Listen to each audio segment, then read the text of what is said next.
You're totally. She's such a okay, fantastic. All right. Hello, everybody, and welcome to another edition of Magic Mics, proudly sponsored by our Patreon supporters and CoolStuffInc.com, where you can find cool stuff in stock every day. I am Evan Irwin, and we get started by saying hello to my two co-hosts, Aaron Campbell. Hey! Ruben Bressler. Greetings, friends. How are you? So many good greetings and tidings. Do you? Ruben, you look great today. Good tidings. Well, thank you. I appreciate that. I have my Farrah Fawcett hair today. Hey. You got the hair flowy. on point, buddy. It's on fleeks. You are on the fleeks, sir. I have a good hair day. That's fine. Very nice. So have I. I got a great hair day going on today. Every day. Every single day. And so we get started as we do each week with our first pick and our giveaway. Let's get our giveaway out of the way first. Okay. Sometimes when you don't know what you want to give or provide to the wonderful viewers out there, sometimes, you know what? How about you just have some dollars? How about $50 gift certificate to CoolStuffInc.com, because CoolStuffInc.com is sweet, and I work for them, and trust me, they're totally sweet. Yeah. And they're I would rather get $50 $50 than like random thing that my aunt found online. So, you know. So there you go. I'll take it. So I have put the link in the chats. I have put the link on Twitter, if you would like to go see it and find it there.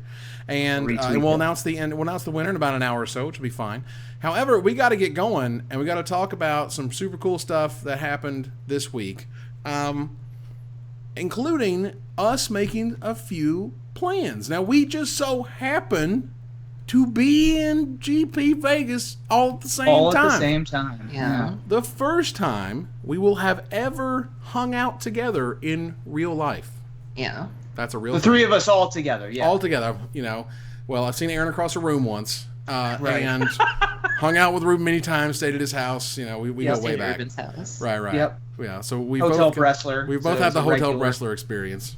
Yep. Which is Casa pretty de special. Bressler. But Casa Aaron, Bressler. Aaron, I know that you're very excited about this, so I figure I would let you at least spoil sort of what's happening, and I'll give him some more context. I can't. Okay. So for as long as I've been podcasting, it's always been my dream to be successful enough to have a live show. To me, that is an indicator. I'm stuttering. I can't even contain it. An indicator that you've arrived. You know, when you can get to the point where you can have a live show at the official venue, the TO knows about it, you have an audience. And we had kind of talked about this for a while. Like, we wanted to do it, and we couldn't necessarily get the logistics right. Like, we had some issues with finding sound, and we couldn't get some Wi-Fi. But as of today, it is official. There will be a Magic Mics live show happening at GP Vegas. Woo! Yeah. Very excited. We are trying to get happy the final time, you know, in the books. Obviously, we'll announce that next week. Cool Stuff is obviously not only my wonderful employer, but a sponsor of the show. So we're going to have some giveaways and stuff there. It's going to be so cool. We're going to make it super hype, super awesome. You guys are going to show up. It's going to be a 50-minute show. Now, due to limited internets, there's only so many internets, they get clogged. Sometimes the pipes get clogged. So I'm going to turn a camera on. We're going to record that sucker. At the end of it, I will quickly dash to my room and I will upload it so the world can see us hanging out. Hopefully with all of the good people at GP Vegas who would like to join us, which will be very fun. Maybe there'll be some surprises in store. You know, this is the part where, you know, me and Aaron and Ruben can start pulling maybe some favors. You know, maybe could you stop by for a few minutes, maybe a quick Q&A of something or other. I don't know. We'll figure selfies. We'll sign things if you want us to. We'll hang out as long as they'll let us. It'll be Evan will be appearing in public. This is a big deal. Pretty rare thing. It's tough, you know, with hashtag 5kids, you know. Whenever I've got free time, it's hard to say, like, well, kids, you know, I know you want to hang out with Dad, but I got this GP and want to go play $70 to play standard. You know, because that's our life now. Yeah, exactly. Seriously, I mean. But yeah, we managed to get all our ducks in a row, and we're actually gonna run this show. I had actually said recently in an interview with Orzov Dunn, who's in the YouTube chat here, that I didn't think we were going to be able to put this together. Yeah. And I quick shout out, I was on the Hive Mind last week, and I was It was a good video. Sorry. Thank you, I appreciate it, and I'm sure he appreciates it too. He's a local Las Vegan as well. Nice. You should go check out the Hive Mind podcast. He does a lot of great interviews and stuff. He just did Zemet for a finance thing. Anyway, I was talking about how I really wanted to get it together, but it didn't look like it was going to happen. There were so many moving parts and pieces, and like my schedule was going to be hectic. And I didn't know if we were going to get the internet thing, the lighting thing, the space. There was so many things, and then we got it together somehow. I don't know how Evan did it, but the magic touch of Mr. Orange over there did it. And so we get to do a live. I mean, we're live every week, but we get to do a live like in front of you. People, we get to talk to you. Instead of talking into a camera, we'll be talking into your face and a camera, but. Mr. Logitech up there on top of my monitor, just hanging out. I also have a little mini announcement. Okay. It's something like 5 of you will care about. But so Mr. Randy Bueller, friend of the show, icon, we love him. Randy Bueller was not sure if he wanted to go to GP Vegas because the fact that his wife works for Wizards means that he can't play in any of the main events. Right. Friend of him on Facebook. There was a schedule that came out the other day with the old school Magic events. So there's going to be Legacy and Vintage and literal old school. I think they call it 94, 95. Yeah, there we go. 95, yeah. Yeah, and so those were enough incentive for Randy to come to the GP, and he had asked if I was going to be playing or if anybody was going to be playing the events, and I said what I usually say of, well, if I can get Bazaars, and Randy Bueller was like, I can loan you Bazaars, and I was like, there you go. And so not only do we get the live show at Vegas, but I get to play Vintage because Randy Bueller's loading over. That's insane. I can't feel my face. I can't. Just, yeah. Vegas is going to be somewhere not directly located on the chain. It's going to be off of the chain. Off mostly. Of the chain. Not remotely. And we don't know exactly when, where, or how this event, like where in the 5-day weekend this is going to be. Right. We have a theory. We have a theory. Yeah. Yeah. We've got here's a time we would like. Would we finalize it? Yes. We don't want to say it in case it changes. Yeah. Exactly. So yeah, I'm super excited to do that and see you guys in person. Obviously. It'll be totally sweet. I can't wait for it. All right, so let's keep moving here. So bring your last bacon week, cheeseburgers to have Aaron sign. Right. To sign your bacon on your cheeseburger. I will also sign your Rest in Pieces, your Graph Diggers gauges, whatever you got. And also your Baywatch movie posters. Yeah. Yeah, that movie bombed, so those are going to be collector's items. It looked funny. It looked funny, but I wasn't going to buy a ticket to see it. Well, the Reed slayed this past weekend at the Open. Yes. Yeah. Yeah, Also, Reed killed it. So at least one Baywatch didn't bomb. Wow. Fantastic. So last week there was this guy who decided to post all of the Commander 2017 posters or spoilers rather, and there were a whole bunch of spoilers. I mean, Cat Dragon showed up. I lost my mind for a minute or two. It was amazing, but. The next morning, that person was back at it. And we have 2 more spoilers from last week that we didn't get to talk about, including some really incredible mythic, level spoilers that were shared. So we'll talk about sort of this individual here in a moment. But first, let's talk about the spoilers. Now, first up would be Ramos Dragon Engine. Now, this is an incredible, superly sweet card. It's a mythic from the set. It's a 6-mana 4/4 flying legendary artifact dragon. Whenever you cast a spell, you put a +1/+1 counter on it for each of that spell's colors. You remove 5 +1/+1 counters from Ramos to add 10 mana, 2 of each color, to your mana pool. Activate this ability only once each turn. Only in Commander would you need to also point out only activate this ability once each turn. That's it. Yeah, of course. You only get the one time. But this, well, you could go infinite. It's pretty easy to go infinite.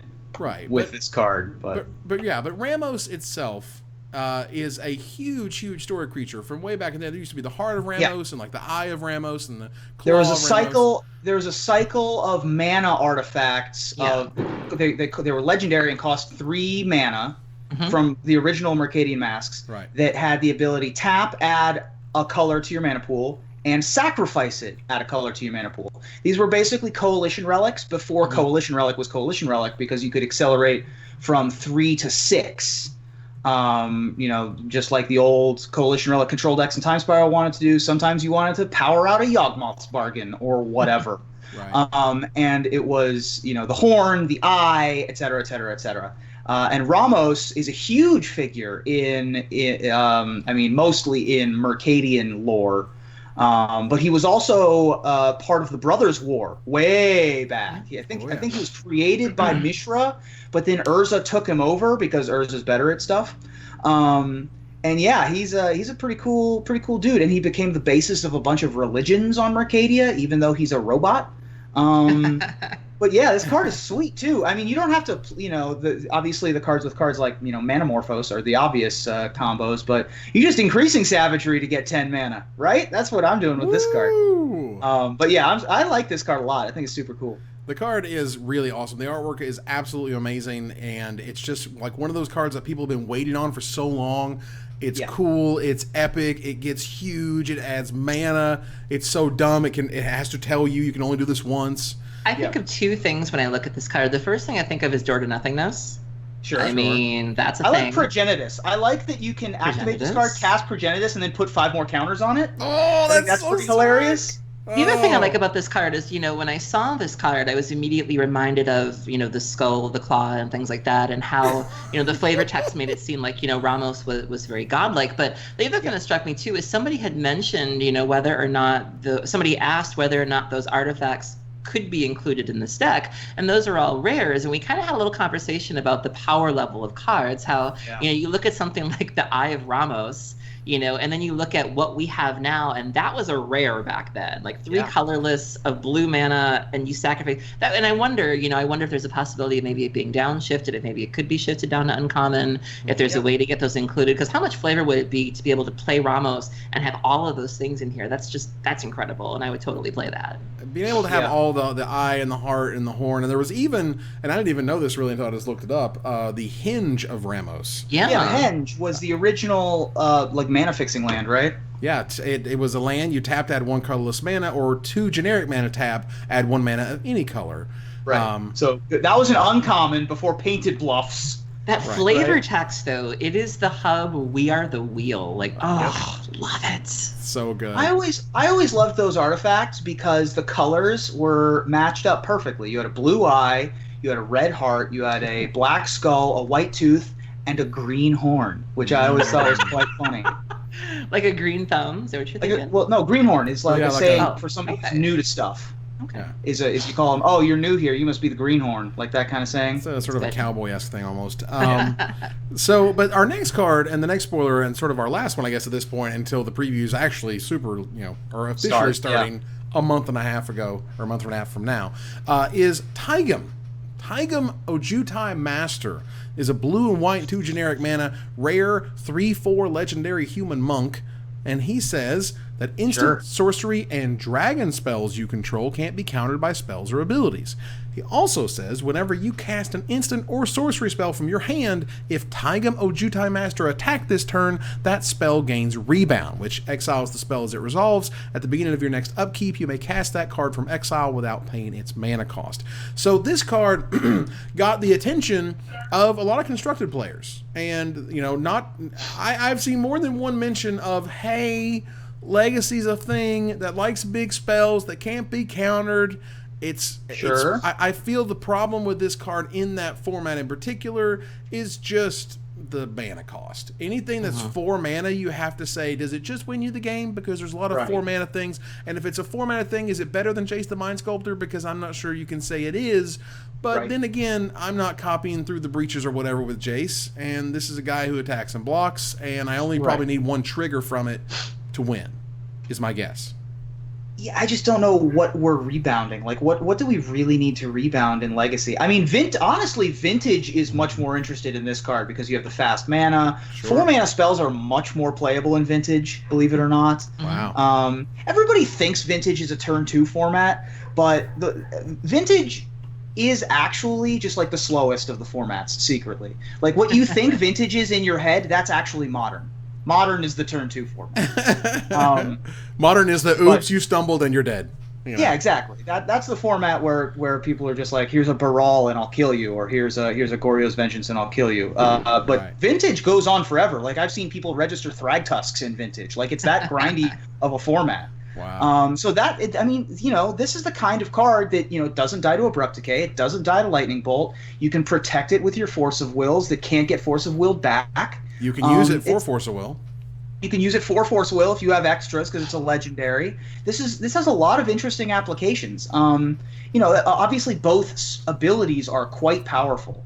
Being able to force through all of your finishers if you have dragons as finishers, or being able to play 2 brainstorms, or play 2 swords to plowshares, or whatever it is you want to be doing with the rebound stuff. Sure, it's an interesting card. I don't see any reason why Taigam can't see play in older formats.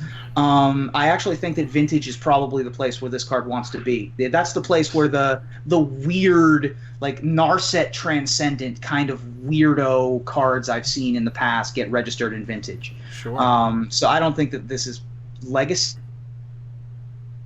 Uh-oh. No, did Ruin's internet go potato again? Oh no, it was the ceiling fan.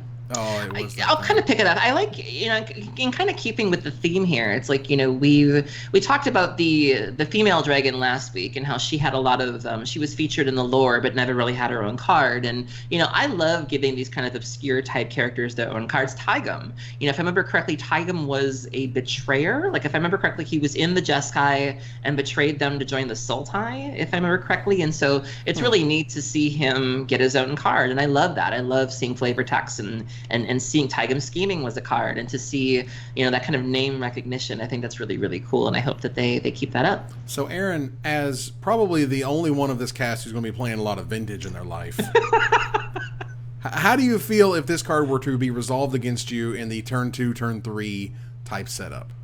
I mean, Monastery Mentor is still a card.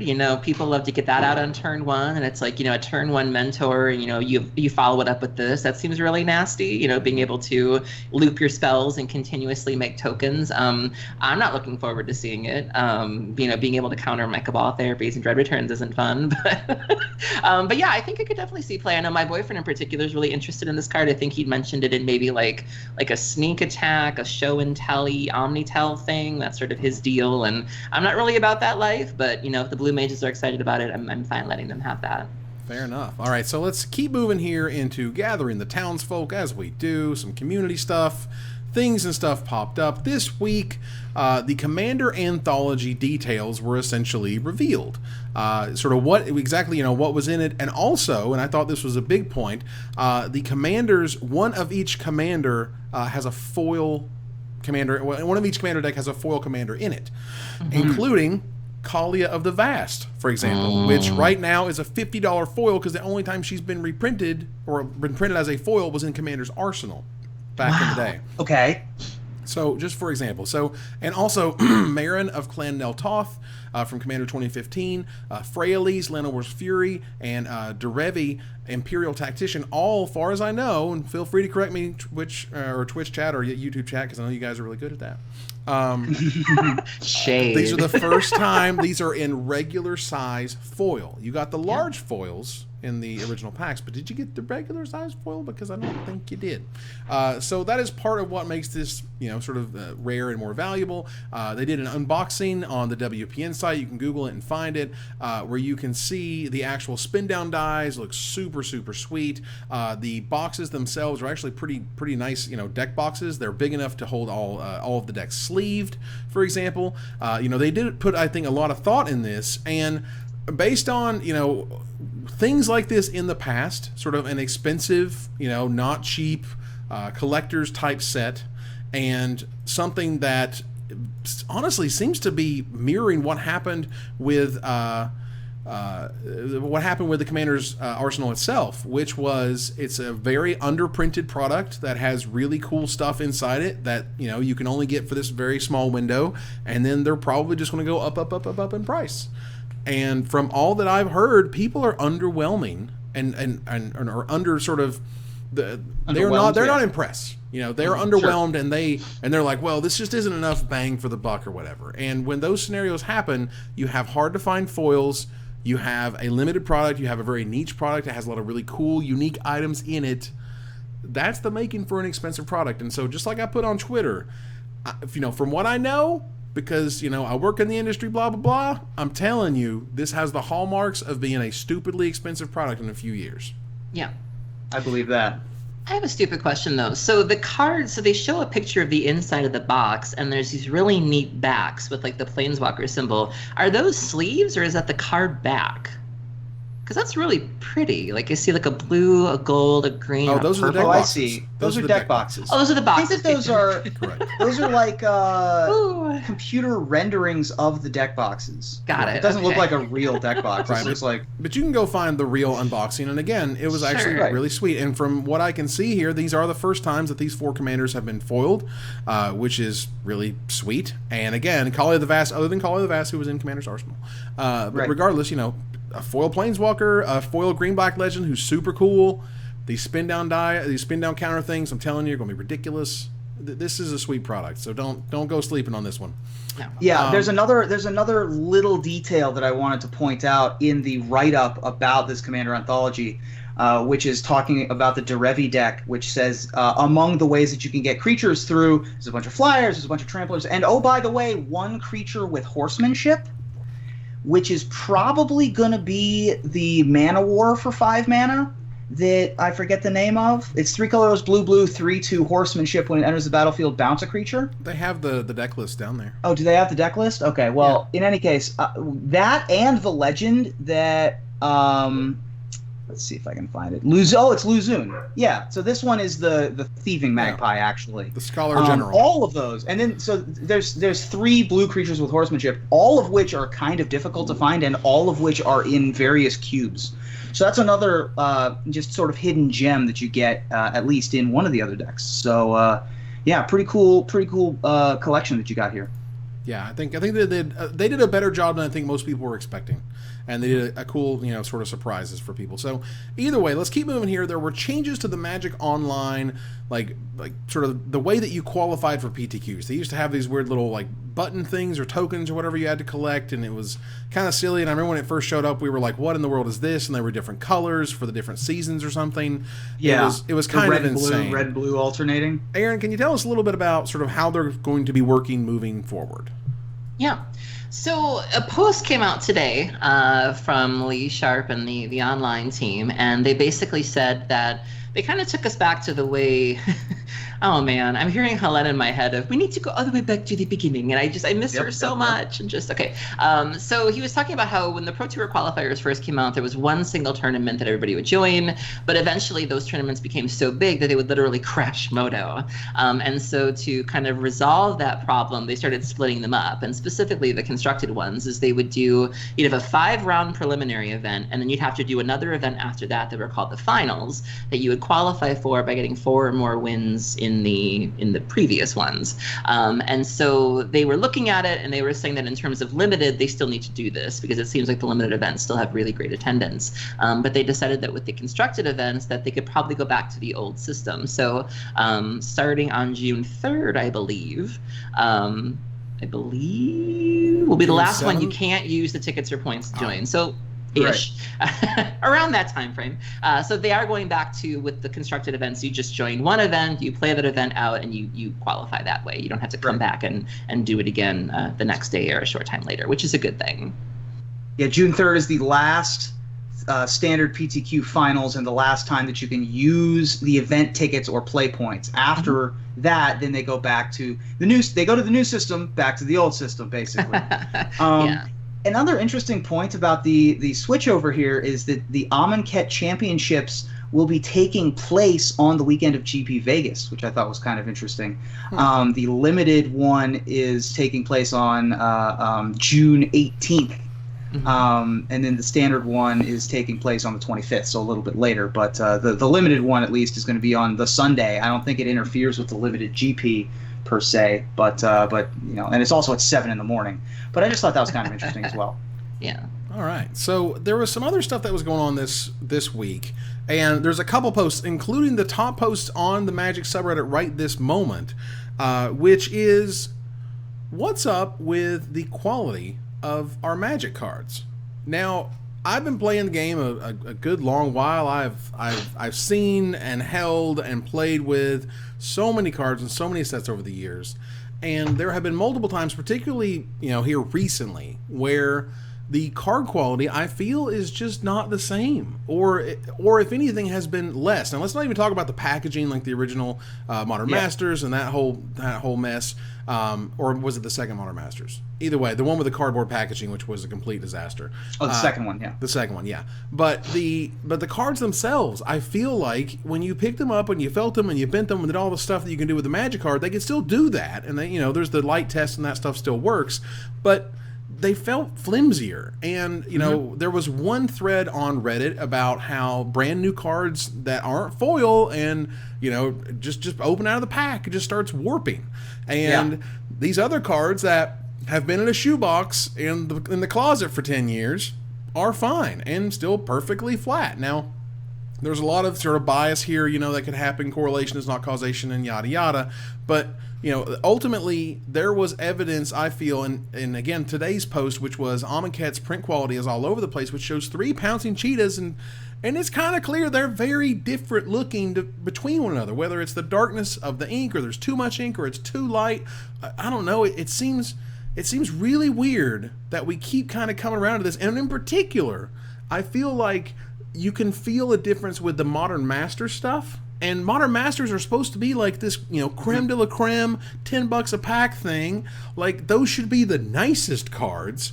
One of the weird kind of blowbacks from this, and people are sort of mentioning it, was they're concerned that if the cards get cheaper and or flimsier, if the product itself gets kind of less quality materials, then it makes it easier to counterfeit, because counterfeiting is a thing.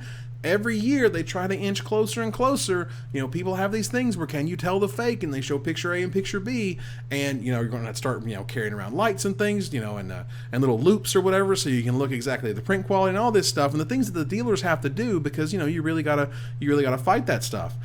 So for have you guys, again, I guess particularly Ruben, have you noticed over time, have you noticed this at all, where you kind of feel like, wow, this Magic card is not as durable? Oh, absolutely. I think that it's there's a lot of factors going on here. Magic uses several different printers, I think, per set. I think that they use more than one print company, at least nowadays, per set. And companies come and go, and some print companies that they've used in the past must have been better than others. I mean, for folks who are in the chat, I mean, there was a huge issue with Avacyn restored foils, if you recall that. Right. There was a big issue with what's called Dark Visions way back in the day, where there's some subset of cards from Visions just look like they were printed twice, like they're just twice as dark. And there have been lots of issues like that over the years, various print issues. A huge percentage of cards from Prophecy are miscut, miscentered. Something like 20% aren't correctly centered. And so there have been a number of things like that. But more to your point, you're right. I've definitely noticed that they don't make them like they used to. The cards printed recently just feel less durable. They feel flimsier. They feel easier to bend and to keep bent. To show some examples of this, I went downstairs and pulled some stuff off the shelf from some recent sets. And by the way, obviously, F&M foil. Everybody's going to have the bent F&M foil in their collection. But particularly in Las Vegas, you guys got to bring those cigar humidors to keep your cards safe out here. But so, for example, here are 2 cards from a recent F&M draft from Amonkhet. Not too bad. A little bent already. Right. And I don't completely mess up my Magic cards when I'm shuffling. They're already there, and these have just been sitting on a shelf since then. So I went back another set. This is a basic land straight out of a pack in a pile of commons from Kaladesh. Wow. And that's very noticeably bent, right? You can see the curvature on that one. And then Shadows over in Estrad. This one's a little bit bent as well. Not as bad as the Kaladesh ones, but both of these were never played based on the card stacks that they were in. And so it's not good. I hadn't noticed it until it was pointed out to me, but now that it's been pointed out to me, I can't help but notice it. Right. When your non-foils straight out of a pack are bent, that's not good. It just felt kind of, well, again, for me, the one that kills me is one thing if the regular sets change or the quality may differ, but on your creme de la $10 a pack sets, could we go in the opposite direction? Could you go, wow, this card feels heavier almost, or thicker, or this print is just really popping? That's where you push it a little bit. This is such a good suggestion in the chat from Jersey Bricklayer. I think is who suggested this. Who suggested it? That's such a good idea. Take those the packets of desiccant from shoes and like the silica that you do not eat. Yeah, the silica that says don't eat this, like from your beef jerky. Like wash off your beef jerky and save them with your foils. That's amazing. That's such a good idea. It has happened before. Love it. So, Aaron, we're going to turn over here to Desperate Ravings, and Wizards announced a special Pro Tour invite. Could you tell us a little bit about sort of what they announced and how everybody reacted to it? So an announcement was made on May 25th from Mike Rosenberg, and he announced that a young man named Jason Chan, not the magic artist Jason Chan, but a different young man named Jason Chan, who's known as Amaz, has been given a special invitation to compete in Pro Tour Hour of Devastation, which takes place July 28th through the 30th in Kyoto, Japan. They say that Amaz is a professional gamer who streams, has been an active streamer for over 3 years, and he's an active member on one of the largest esports pro rosters out there. And they stress that this is something that they do occasionally and sparingly, and then they look forward to seeing Amaz in Kyoto later this year. And unsurprisingly, the community lost their damn minds. There was a lot of talk of who is this guy, why is he here, what right does he have to be here? Just a lot of outrage. I personally didn't really understand. I think it's great that he's coming. What do you guys think about this? Well, I mean, let's put this in perspective. I have played on the Pro Tour with a special invite. Where the bar is. An extra, it's like in the 80s when they had an extra special episode, and the music got all slow and the piano came in. Like, they had an extra special invite for me, and they're like, everyone's playing on the Pro Tour, and then like everyone lost their mind. I mean, and at the time, it wasn't quite the same because, because I was in Magic and I've been doing Magic content. But there was definitely like, who's this guy? I can't believe he's getting to my Pro Tour and I had to work and bust my butt to get here and bop it up. I get it. Yeah. So I understand that it can help. It can hurt legitimacy if that's the big deal, But for Wizards and, Rosewater kind of came out and was like, look, it is the professional tour, but there's a promotional element to it. And I felt like over time it's gotten more promotional than it has professional, mainly because the dollar amounts haven't gone up like a lot of other games have been able to offer. I mean, just saying, we're still giving out the same prizes from way back in the day, and other games aren't. But, either way, the fact that he gets an invite, I mean, look, when I stream Hearthstone, I don't get 40,000 people hanging out watching me, and he does. And Wizards can't get those ratings unless it's the finals of a Pro Tour. So maybe you invite the guy who, he still streams Magic. He's still good at Magic. It's not like he's bad at Magic. He just doesn't primarily play Magic and doesn't primarily go to events and so on and so forth.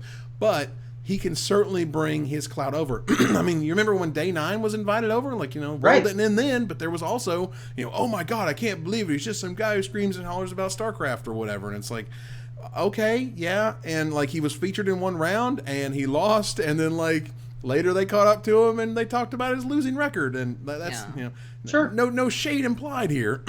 But, Day 9 is no LSV or people of that caliber. And I mean, even, when I played on the Pro Tour, I didn't do very well. Spoiler alert. I often took my games I often took my matches. Almost every match went to 3 games, and that was like the only thing I could take away. It was like, well, at least I beat him 1 game. But ultimately I was losing those matches, and I didn't do very well. But it was a ton of fun. But there's a caliber of player that is playing on the Pro Tour. I think it would be really interesting if he can certainly match it or exceed it. If he does well, it'd be an amazing storyline. Yeah. It's hard to imagine a downside. Honestly, that doesn't sound weirdly like jealousy or just trying to kind of say, like, let's just dismiss the Pro Tour as being anything that matters or whatever because, this person's playing on it. I mean, Ruben, They invite Ruben Bressler to play on the Pro Tour. Yeah, I'm going. Like, that's the end, dude. That's the end of it right there. That's Right. That's the fire and brimstone. I mean, first of all, Amaz is great. He founded Team Archon, the Hearthstone team. He's since left and now plays for NRG. But he created one of the biggest, if not the biggest, Hearthstone team. A couple years ago. He regularly has 20,000 people watching him just stream random game, not even a tournament, just him hanging out, playing the equivalent of a draft in Hearthstone. When he was streaming Magic, right after this announcement was made, he was the top watched Magic streamer at the time, and he had 1/10 the number of what he usually gets for Hearthstone. Right. I've met him a couple times because he when Archon was a big thing. They had the house in Vegas, and so I've met a couple of those guys, and we've cube drafted before. And so I know that he knows how to play Magic pretty well. Additionally, he spends most of his time, or previous to living in Vegas a lot, he spent most of his adult life in Hong Kong. So Kyoto is kind of like not really a hometown, but like the closest to a hometown invite that you're going to be able to find for that kind of big name. I mean, some of the complaints that I saw of like, man, I've been grinding all the PTQs. What has Amaz done? And it's like, well, he's done so much in another game that he warrants an invite to this game, right? Because he's just such a big name. He's got 860,000 Twitch followers. He's got like 440,000 YouTube subscribers. He's just got like an unreal following of fans and of interested parties. He's a name that carries a lot of clout, and he's played in a lot of GPs. Like, this is not someone who just is sort of resting on his laurels. So I think that it's a pretty cool invite, and I think that people will be pleasantly surprised by just how much work he puts in, because he puts in a ton of work in everything he does, and how good he is. And he's a very entertaining person. If you've never caught his stream, go to AMAZHS is his Twitch channel. And he's just a great dude, and I hope nothing but the best for him. Yeah, we briefly considered making this a Red Zone topic until we all found that we agreed. Well, yeah, I want to build off what you said, Ruben, because you brought up a really good point about the concept of work, and this was something that I saw being bandied about a lot in my Twitter feed. People saying that there are grinders out there who've been going to PPTQs and going to RPTQs and GPs, and they still don't get a chance to go, and this guy, getting a golden ticket and going to the Pro Tour. The concept of work is a really interesting thing. To say that he hasn't followed the path that we know to get to the Pro Tour, and so therefore the things he's done are invalidated. Getting 700,000 followers on Twitch, 445,000 subscribers on YouTube. This guy's won awards: best Hearthstone streamer in 2014, most active chat. 5th place for highest mean viewership. This is and that's work. For Twitch, not just right. for Hearthstone. That's for Twitch. Right. So this isn't the work that we know. Like maybe he hasn't been following the traditional path, but that's still work. That's still time away from that's sleep he's probably not getting. That's still time away from his family he's probably not enjoying. We talk about that all the time on this show, about the work that goes into content creation, and how we may not be spending 40 hours a week playing Magic Online, but damn it, we work to do what we do. And so, I think that there needs to be more said about the fact that Amaz has worked very hard to get here, even though he hasn't done it in the ways that we think of when we think of somebody going to the Pro Tour. You don't get 445,000 subscribers on YouTube by eating Cheetos and picking your nose. It's not how this works. This guy's working very, very hard, and I think that deserves a lot more respect than what people are giving him. And I also want to comment on one more thing. You mentioned the term legitimacy, and I saw people on my Twitter account mentioning sanctity. I refuse to acknowledge the legitimacy and the sanctity of an event where basketball shorts are acceptable. I'm not doing it. Pajama Or bottoms. that Kenny McCormick was invited. Not doing it. So let's bounce back to 2013. Okay. Oop. There was an article written in January of 2013 by one Mr. Cedric Phillips. Its title was "Congratulations, You're Exempt." I remember this. It was a trail down. It was a walk down memory lane, talking about some of his experiences of not getting there, or being close and failing, or just missing out by a hair, or whatever. When it got to the end there, the point, literally he starts this section with my point. when did Magic stop becoming about winning tournaments and start becoming about doing well in them and hoping someone notices? I mean, this was kind of some claws out back in the day. And he kind of lists, what do I do for the Magic community in his commentary, and he did a podcast back then, and, giving away a free flight out to Charlotte and so on and so forth out of pocket and yada yada. And then he sees Helene Bergeau say that Melissa DeTora was awarded a special invitation to recognize her contribution to the MTG hashtag game and community. And so basically the grapes were sour. And, the calls of, well, she got one, I do stuff, why don't I get one? But his point was like, well, I shouldn't get one because I didn't earn it. And, again, implying that she shouldn't get one because she didn't earn it. Now, of course, she took that opportunity and she ran with it. She top 8'd that Pro Tour and eventually got a job at Wizards and eventually now has a full-time, locked in, got the insurance, going to hang out there, going to plant the roots, going to be good for Magic, going to do things for Magic.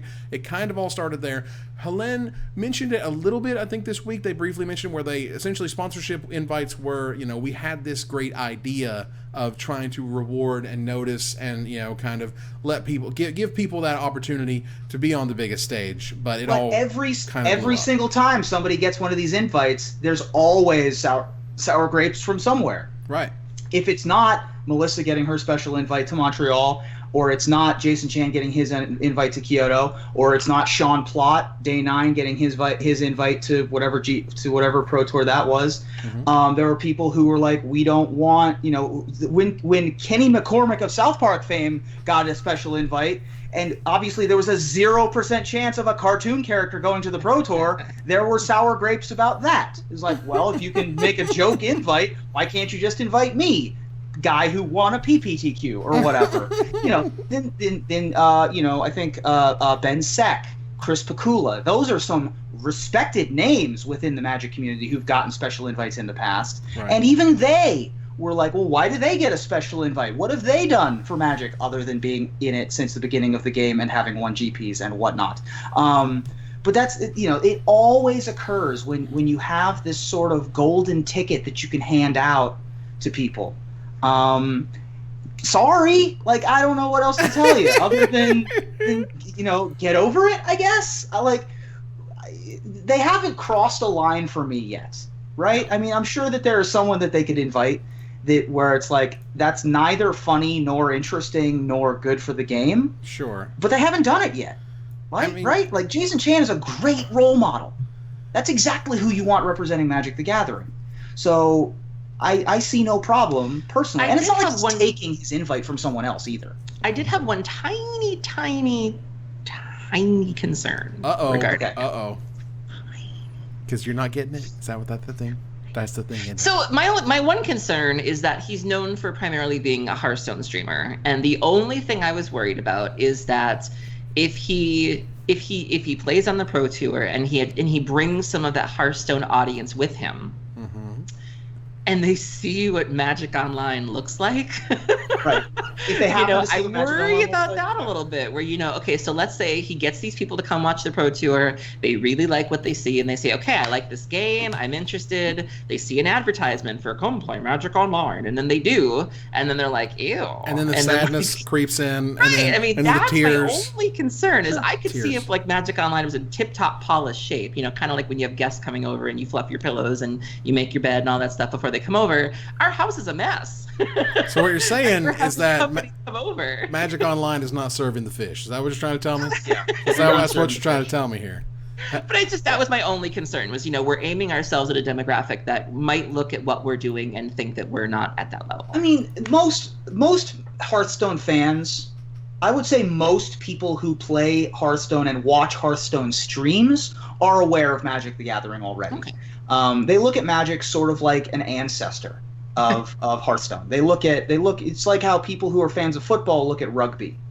They just are like, oh, that's just a ancient version of us. I mean, we respect them, but that's from 1850, right? It's brutal, it's skews a little older, Right, exactly. That's what they think, and honestly. The thighs. It's all about the thighs. And so, it's not like they're going to show up and be totally surprised by like, oh my God, what is this archaic version of Hearthstone. You call this Magic the Gathering, you say? How interesting. They're well aware of what Magic is. Sure. And so it's not going to be too embarrassing because they already know our house is dirty. Do you know what I mean by that? Right, of course. So all right, so we're gonna keep moving here. And by the way, real quick, I wanted to say Jerry invited Amaz to test Yes. with me. Nice.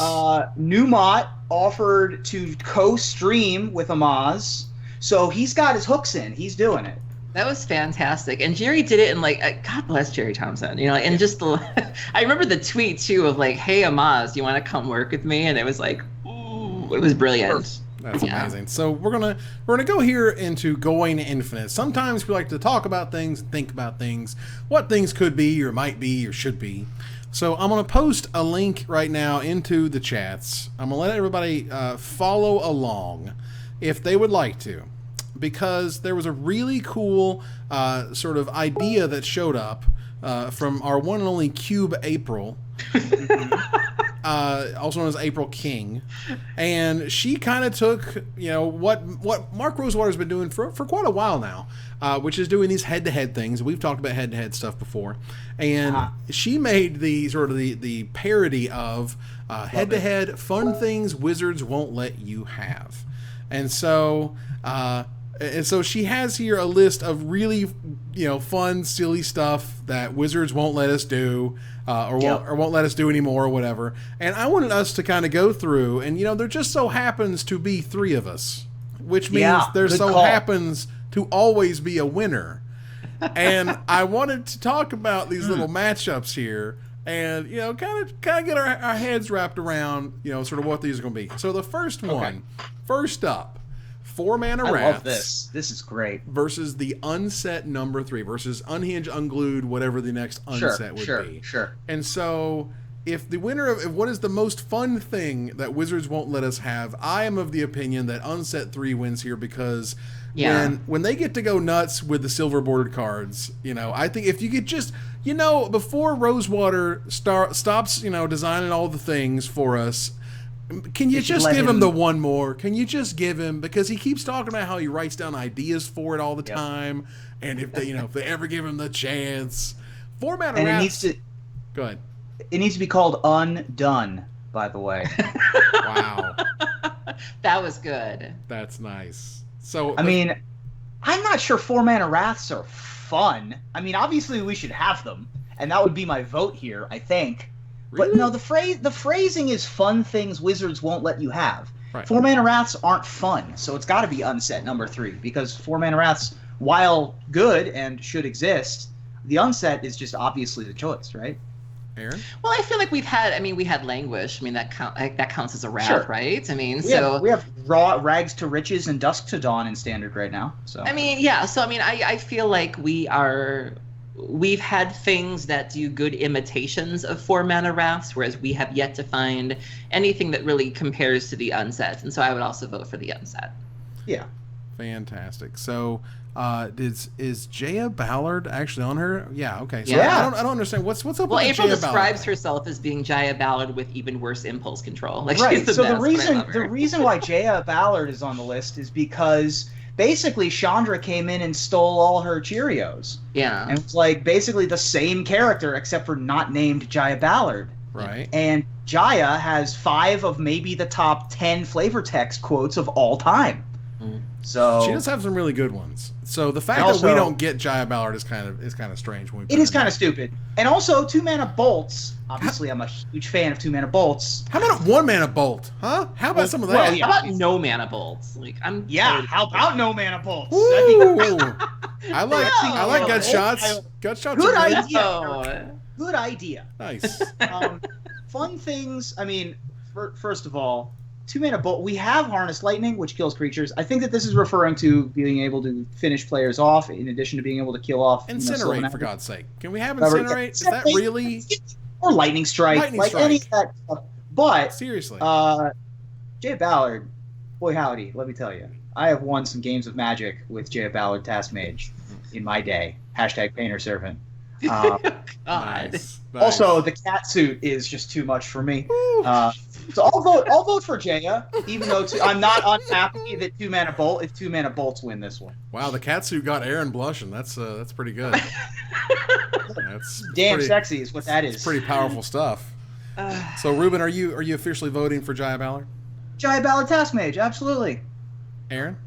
I will also vote for Jaya. Again, I feel like this is a case where we have Incendiary Flow, we've had Lightning Strike, we've had, dalliances with 2-mana bolts in Standard. So I don't think it's as rare as we think it is. And so, but it's been a really long time since we've seen Jaya. I know that there was some speculation when Pyromancer's Goggles came out that there was some tie there and that it got people really excited, and then nothing really came of it. So I also vote for Jaya as well, because she's a bad bee.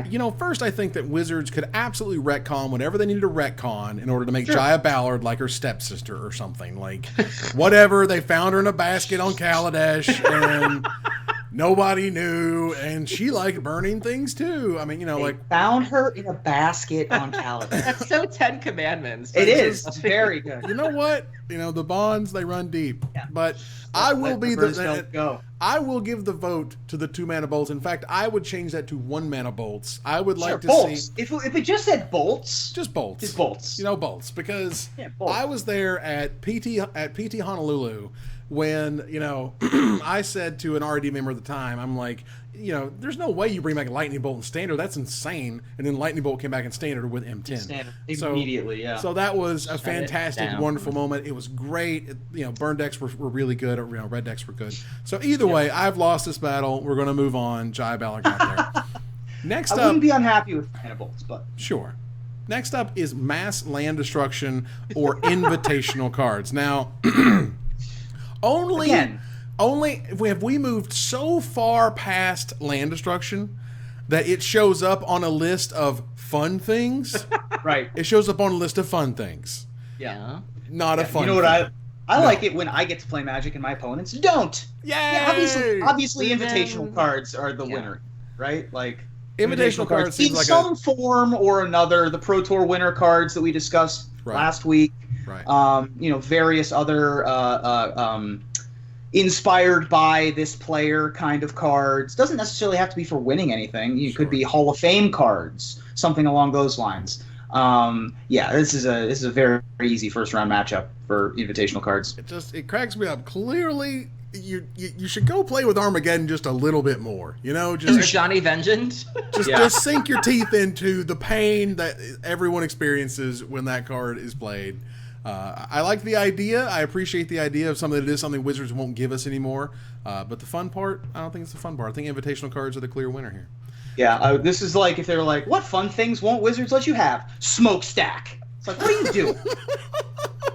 Or if you've been on the wrong side of a Goblin Dark Dwellers and a Boom Bust, that doesn't feel good. I mean, ooh. Yeah. I don't think that works anymore. It doesn't work anymore. When it did, it was not good. It was pretty disgusting. I was casting Beck and Call off Brain in a Jar for a little while. So you were that guy, Ruben. I was that guy. Wow. So we have up, which may be a pretty interesting one here. We have 2-mana counters or cantrips. Right. Because I think we're kind of in a good point right now. Honestly, with 2-mana counters, I think Censor is one of the most perfect counter spells I've ever seen. It's perfect. It's beautiful. It's like in its simplicity. In at the end of their turn, when you hold up your 2-mana, they don't do anything. You cycle it so you can do something with your 3-mana. Like there are so many cool parts to that card, and it screws up your opponent just enough that I think that the fun thing that they may be talking about here, of course, is Counterspell or Mana Leak or whatever. Right. I'm actually super, super happy with Censor, and I'm really excited to see it, honestly, just A, be printed, and B, hopefully see it more in the future, because I think it's the best force spike they've ever made and one of the most elegant counterspells that they've ever made. It's super elegant. I agree with you. More 2-mana counters is the problem with having more 2-mana counters is that once you get to it's a critical mass kind of thing, kind of like bolts. Is once there's enough of them, like once you get Mana Leak and Essence Scatter and Censor and or Rune Snag and or Miscalculation, like any of those, like some huge combination of those, you get to a problem. You get to a deck that has too many counterspells. People stop having fun when the entire game revolves around counterspells, I guess. Well, Meanwhile, I mean, cantrips can be put on any number of cards. And also I'm a D&D nerd, so I just like that they're called cantrips in the first place. So that might be my bias. See, I kind of disagree with you on the counter thing, Ruben, because I feel like that's something we're kind of experiencing in Modern right now, where just because you have access to lots of counter spells, if they all have a niche, or if they're all not like hard counters or catch-all counters, are they really that oppressive? Are they really doing that much good? And so I'm not convinced that having too many 2 counters is a bad thing. That's fair. If they're all like sensors, leaks, conditional kind of counters. I'm actually voting for cantrips on this one. I miss Serum Visions. I love Serum Visions in Modern. I still enjoy casting Preordain. I started playing Storm recently in Legacy. That feels really, really good. Brainstorm obviously feels really good. Even just things like Remand. Remand counter draw a card. Things that explore. Do that something, one's both. draw a card. Exactly. That's something I don't think we'll ever really see in Standard again. Yeah. Right. I mean, even like an Elvish Visionary. It's just like feels Yeah. good when you play an Elvish Visionary on turn 2. Just like feels like you're doing something. Yeah, absolutely. I love cantrips, and I can imagine, Aaron, for someone who likes to replace their draw steps, you would definitely be in the pro cantrip side. And I kind of miss them too. Like, it's weird that they have really, really actively moved away as much as they can from cantrips these days. Yeah. Cantrips wins.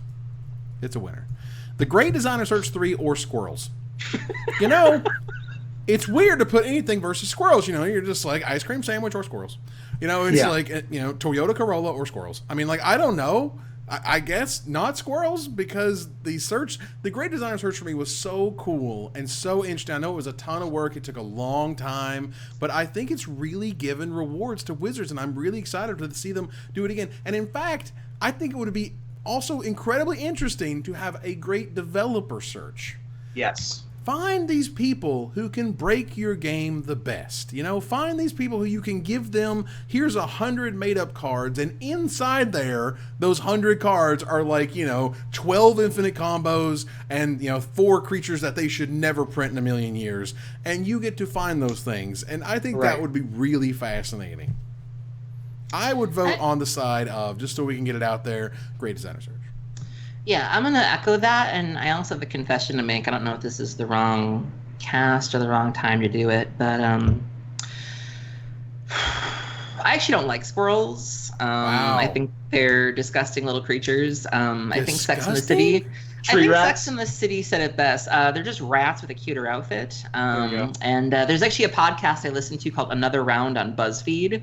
And whenever they have a celebrity guest on, they have like a rapid fire Q&A session, and they always ask them like, why do you hate squirrels? And the celebrity's like, I didn't say I hate squirrels. And I'm like, but you do, right? And they're like, oh, right. And so yeah. Screw squirrels. Wow. Screw squirrels. # screw squirrels. And I'll note from the chat here, Wizards has said that the Pro Tour is the great developer search. Oh. But you know what? That's not as interesting as like a week by week, round by round. Here's our answers to our questions. Here's the judges going through the answers. That to me is way more interesting than just, the guy's good at, this person's good at Magic. Let's hire them on. I'm pro squirrel.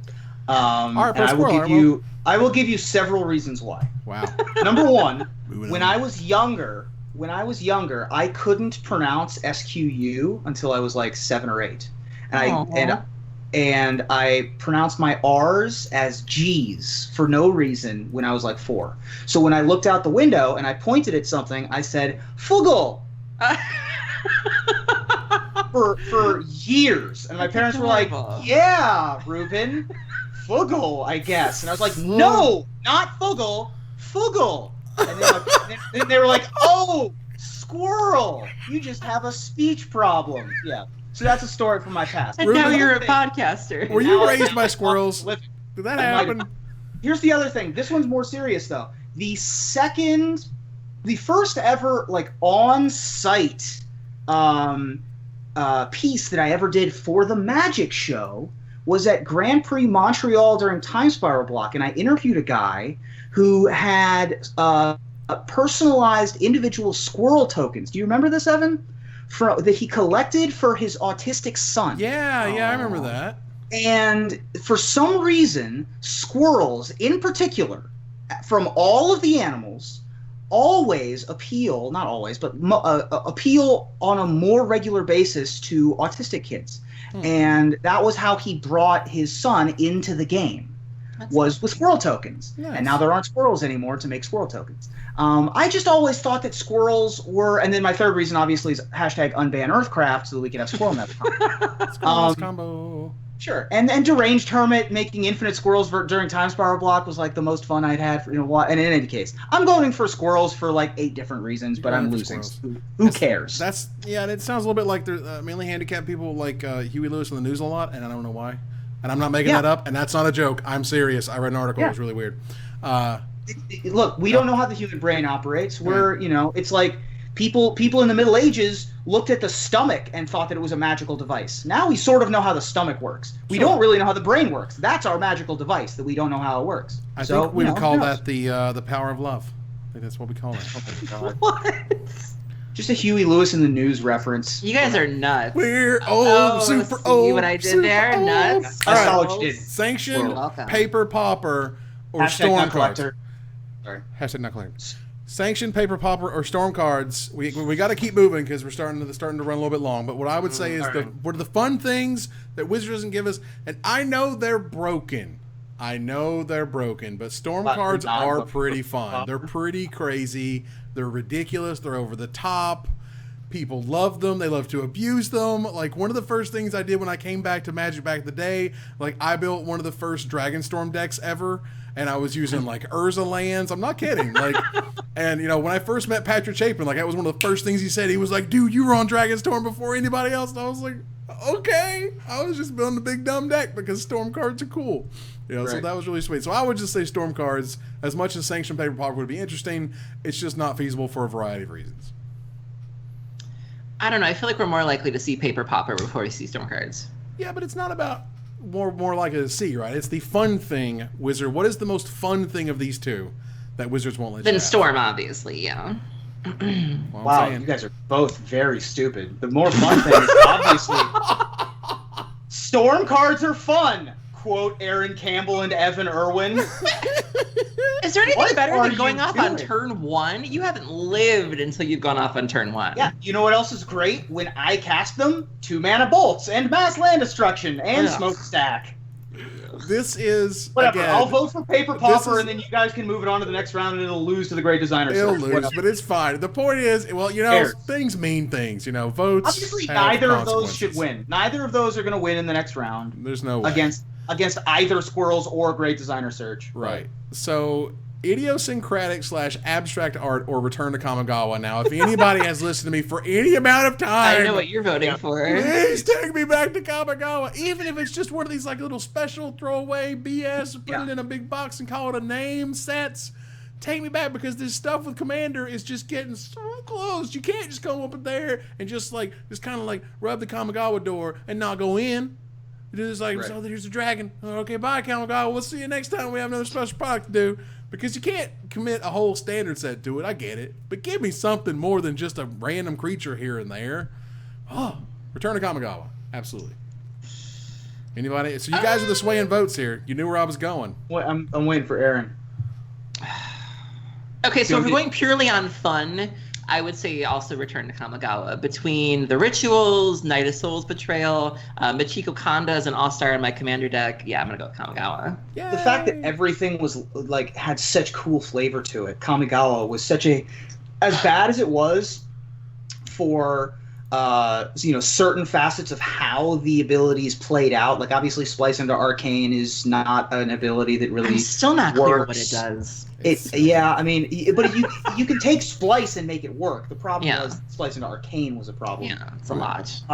All of the legends, all of the flavor, it was so good. And as much as I love idiosyncratic and abstract art like Stasis and anything that Thomas Kane Ferguson does or Richard Kane Ferguson does, like all that kind of stuff, and we still have a little bit of that. Like Thomas Baxa kind of does a little bit of that. Like Baleful Strix is pretty abstract and has a lot of brush strokes that you can see and things like that. We still got some impressionist art going on in Magic, but it's got to be Kamigawa. Gotta be. Yeah. All right. So lastly here of the original sort of categories, 1 mana elves. Now she says mana elves. I'm just going to say 1 mana elves is what we're talking about. Versus Planeswalker. For the poof.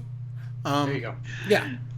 As a planeswalker. Of the fun things, if the fun thing that Wizard won't let us have, I think for the poof is more interesting, and this will make me say for more if you agree with me.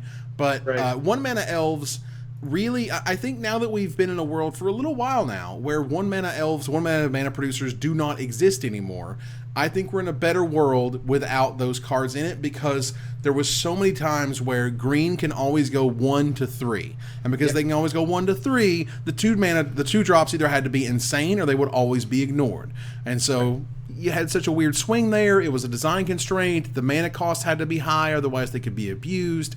I'm more than happy to say that Philip will be more interesting and fun to talk about than yet another Llanowar Elf, Birds of Paradise, 4 of in every green standard deck until it rotates. I disagree. I vote for the mana elves. I personally don't get into the flip thing. I don't fault people who do. Like I don't think you shouldn't or anything like that. But it just doesn't resonate with me in the same way just a good old fashioned Llanowar elf or a good old fashioned bird does. I would even take Sylvian Caryatid for God's sakes. Like I'm not picky, but yeah, I'm not crazy about. Well, you've got Naga Vitalist if you want 2 mana elves. Right. I mean, Devoted Druid and Modern, knock that off, people. Right. Knock it off. Ruben, you're the tiebreaker here. I mean, it's mana elves. I mean, I like Fabulthip, and I think it's interesting the development, the provenance of how Fabulthip became a character is just it's only appeared on 1 card, and then everyone fell in love with it. I think that's a really interesting development in a character that they sort of just didn't see coming. But among the things on this list that make Magic fun, I do think that giving green in constructed that mana advantage. Being able to ramp forward, being able to do different things in a different deck. It's part of their mana. It's part of their color identity, is having access to more mana, being more in touch with the earth, being able to get bigger creatures out faster. And so I think that mana elves is the choice that I'm going to pick. All right, so let's keep moving here. Unset 3 or Jaya Ballard. I'm still on the unset train. I like Jaya. I still think Jaya in a basket in Amonkhet. Or not in Amonkhet, which would be even more flavorful, to be honest. But in Kaladesh would have been sweet. But I don't know if we're ever going to see her again, and that sucks. And the unset, I just think you got to let Rosewater just go nuts. Just let the man it's unset. Give his final. He needs to feel his oats. Yeah. Absolutely, that would. It almost feels like if you were ever to give him all right, Mark, what's your one thing you get? You've been here a bajillion years, we're talking like maybe 10, 20 years from now. It's like, all right, Mark, what you get? You get your one time. And he's like, I want my unset. Yeah, that's what we get. All right, so unset it is. Invitational cards or cantrips? Invi cards. Cantrips. I have way more fun drawing cards than I do seeing other people be put on cards that aren't me. As much as I enjoy drawing cards, as much as I enjoy seeing people as cards, I have to draw them. There's nothing better than drawing a card. It has to be a cantrip. The cantrip is the winner.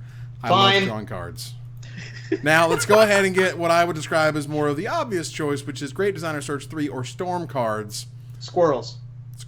Oh, sorry. Great Designer Search. No, Squirrels it is. It's too late. All right, Great Designer Search, I guess. God. It's just so bad. It's the worst. It's pretty gross. It's pretty gross. Aaron, you in for the Great Designer Search?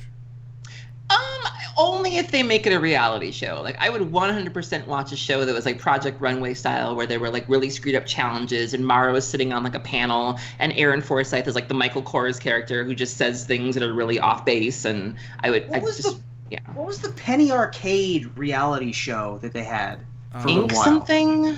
Comic? Comic Book Masters or something like that. If they did it like that, it'd be super cool. It was Strip Search. Strip There we Search, go. that's the Strip one. Search. Yeah. And man, that was such a great. And it's too bad Helen's gone, because she could have been like the Heidi Klum role, like on Project Runway. She could be like, all of this is garbage. And Sorry, but you've been cut from the set. there you go. I must say adieu. Sashay away. We have Return to Kamigawa or 1 mana elves, and Kamigawa. There's a train I ride on, and it's got Japanese symbols and sets. And it's got freaky looking dragons, and it's got broken artifacts. As long as they make the set good, like playable. As long as the abilities function. Literally. As long as they don't have, whenever you cast an arcane spell on every other card, right? That's a problem. Here's what. But if they make it function, then sweet. Ninja Wars.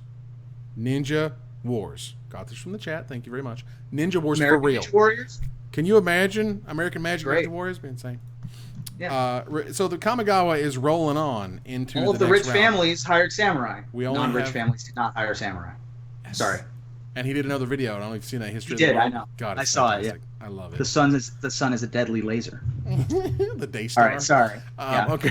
The unset 3, the third unset or cantrips. Now we're talking about it. We're talking about Magic players drawing cards. We're talking about having fun with Magic in one of the most unique ways possible. Cantrips. I'll go the unset. I'll say the unset. I'll do it. All right. I'll make Ruben break us here. It's not even close for me. It's the unset. Wow. Oh. Wow. Like cantrips are cool, but like we have something similar a lot of the time. We have cards that draw cards. We have cycling now. Like we have a lot of things that can replace cantrips. Right. But we don't have anything that can really replicate the unset. Fair enough. Well, I mean, if you're looking for a set with comedic appeal, you could always play Battle for Zendikar. I mean, You could always play Kamigawa. So, wow. So speaking of Great Designer Search 3 That was good. or Return to Kamigawa.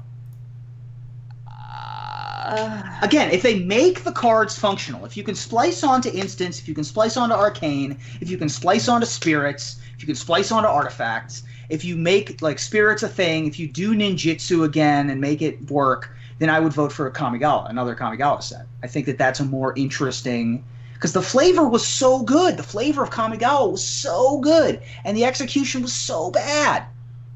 So are you voting for Yeah, Kamigawa? I'm gonna vote Kamigawa. for I'm gonna vote for the designer search because I just think that realistically, it's like it was problematic as hell in so many ways, and like I just think it's one of those things that like to make Kamigawa in 2017 or even 2018 or whatever, you'd have to fix so many things and you'd have to work it in so many ways to maybe it wouldn't even be Kamigawa anymore. So I feel like if we're gonna go with most likely, kind of like what Ruben touched on, I'm gonna go with Great Designer Search because it just wouldn't even be Kamigawa anymore. Man, there's times in your life when you feel stretched.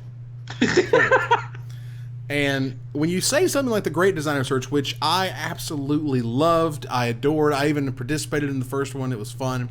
But in Return to Kamigawa is something that is so near and dear to my heart, near and dear to my return to Magic. I mean, one of the sort of foundations for me as a player. I gotta go Great Designer Search. I loved it. It was so much fun.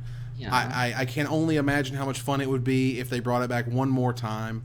And that brings us to Unset 3 versus Great Designer Search 3. A third of both things, interestingly enough. Squirrels. Squirrels it is. I'm voting Sorry, squirrels. I blacked out for a second. What's the... No, I'm kidding. It's- Wow, yeah, a couple of threes. Interesting. So which trilogy do you want to complete? Right. Which trilogy needs to be whole? I vote for Designer Search. Wow.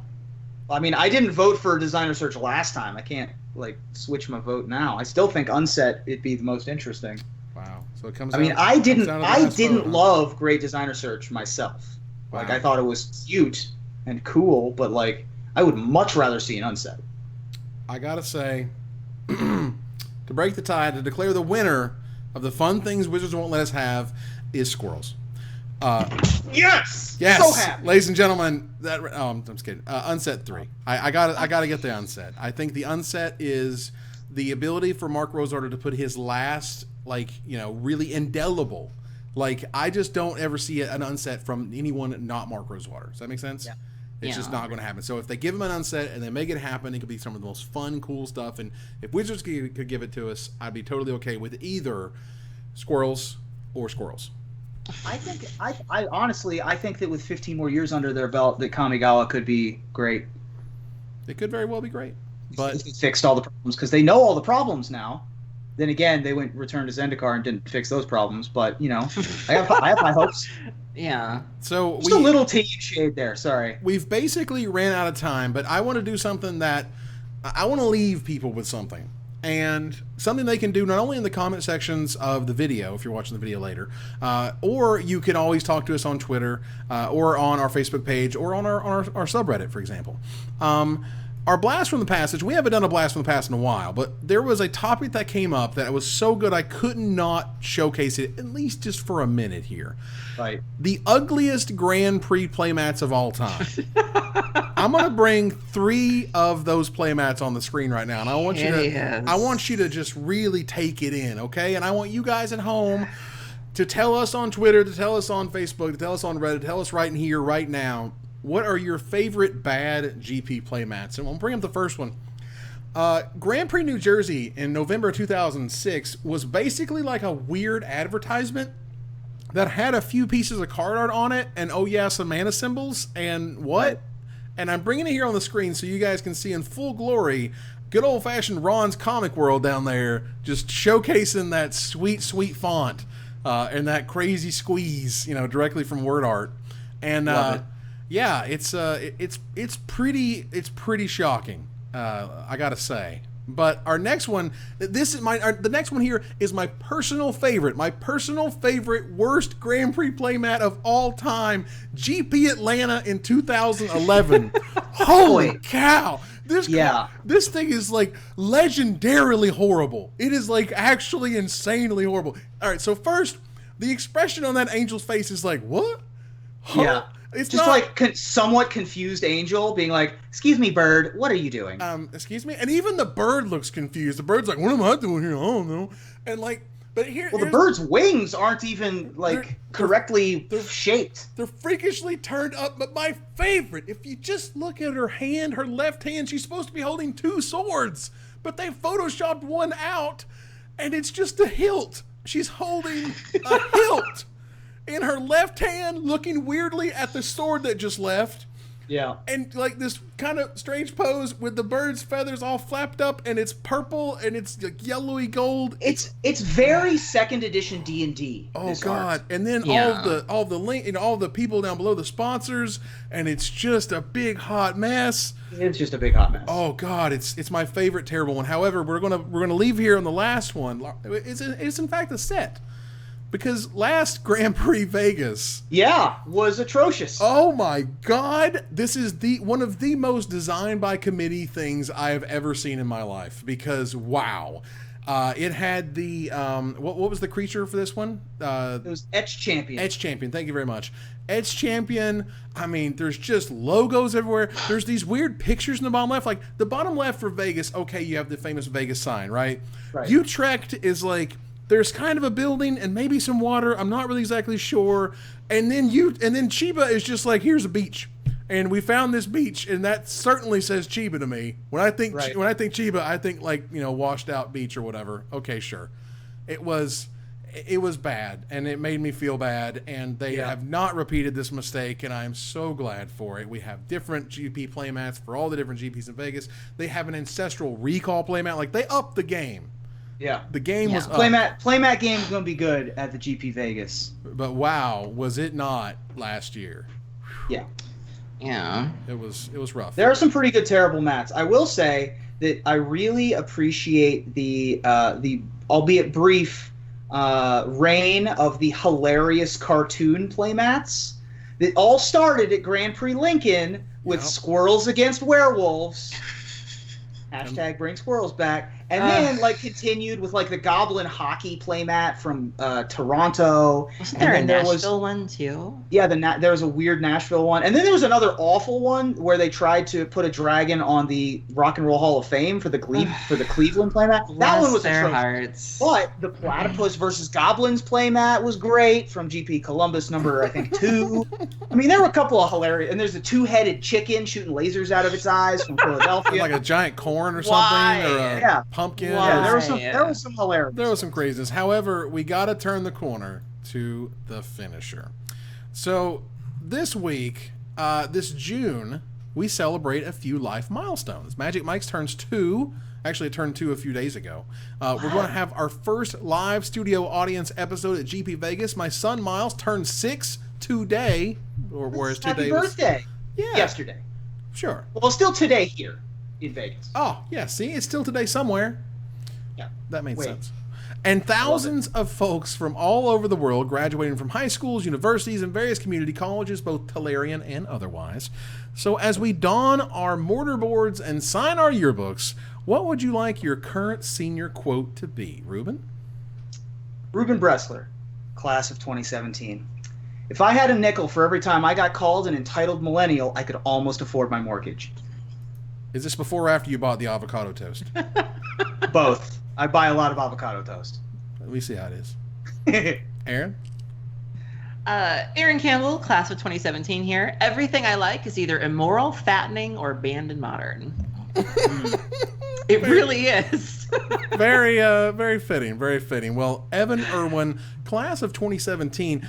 His palms are sweaty, knees weak, arms are heavy. There's vomit on his sweater already. Mom's cafefe.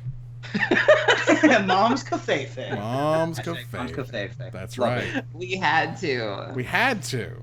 And that ends another Wait, episode of stop. Magic. Hold on. Who won? Who won? Oh, Yes. the item, the raffle. We have to officially give away $50. I'm glad you stopped me there, Ruben. Ruben almost let, the bad Ruben things almost let it. Excuse me? Shh, shut up. It's better when we're blaming on somebody. I accept your blame. It's all my fault. My bad. 580 people later, Mr. Jake B at what looks like Jakey Boo. Jakey Boo. Jakey Boo on Jakey Twitter. Boo. Jakey Boo. Jakey Boo. And Mr. Jake will be winning a free $50 gift certificate from CoolStuffInc.com. Thanks for everybody who played. Thanks for everybody who's hanging out. And thanks for everybody who watched us this week or listening on the podcast as we end another episode of Magic Mics. Thank you for joining us here to discuss all things Magic. Thank you, Aaron. Oh, thank you for having me. And thanks, Ruben. Thank you. Absolutely. As we turn on to the final slide, I want to thank It's pronounced Fuggle. the Fuggle. Or Cafefe. Hashtag Cafefe. I want to thank our sponsor, CoolStuffInc.com, my co-hosts Aaron Campbell and Ruben Bressler, you guys for watching, and hope you support us at patreon.com/magicmics. Visit our website at magicmicspodcast.com that exists thanks to our Patreon supporters, or follow, like, tweet, favorite, share, subscribe to everything social that tells people that we exist. Catch us online at twitch.tv/magicmics, on Twitter at magicmicscast, on Reddit at reddit.com/r/magicmics, and on Facebook at facebook.com/magicmics. Talk to us privately at magicmicspodcast@gmail.com. Follow the audio-only podcast at magicmicspodcast.libsyn.com, or find us on iTunes, or join us here next week. Same time, same place, for another episode of Magic Mics. Good night, everybody.